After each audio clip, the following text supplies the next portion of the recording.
Hi. Today you join me in Enniskerry. This fantastic little town is the heart of Ireland at the minute. It's where Disenchanted is being shot for Disney. It's a Disney movie, and yeah, this is a really nice town for the set. They have a lot of things, a lot of changes. You know, there's Monroeville Town Hall, there's library, there's Bar and Grill. It's really cool and aesthetic.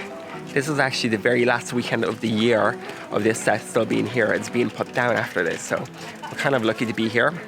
And it's rather aesthetic. Not much to talk about since the movie is not out yet, but check it out. It's pretty nice, and yeah.